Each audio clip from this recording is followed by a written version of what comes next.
When I was preaching the gospel in Samoa, there's a very interesting thing that they do every single night in Samoa. No matter where you are, almost every village does this. It's something called the Sa. Um, Sa literally translates to being holy or being forbidden. And what this is a time for families. It happens every single night at around 6 or 5-ish, 6 o'clock when the sun's about to set.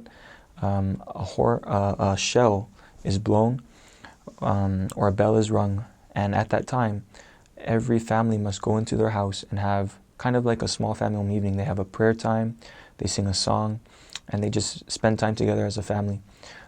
During this time, no one's allowed to walk on the roads. No cars are allowed to drive. No stores are open. It's a time that Samoans take so that they can spend time with their families and they can feel closer to Heavenly Father together.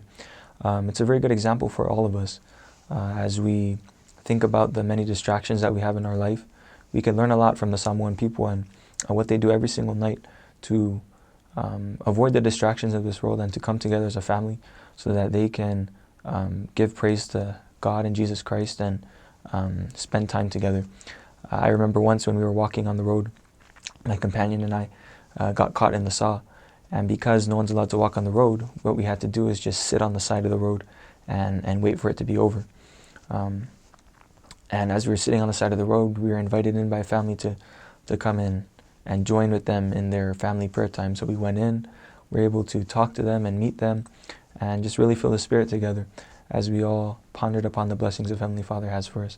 That's one of the very special and spiritual, actually, cultural experiences. People in Samoa have a great deal of spirituality, and they love God, they love the Savior Jesus Christ, and it's reflected by the way that they come together as a family and give praise unto God every single day. So that's one of the cultural experiences that I was able to experience in Samoa. It's called the Sa.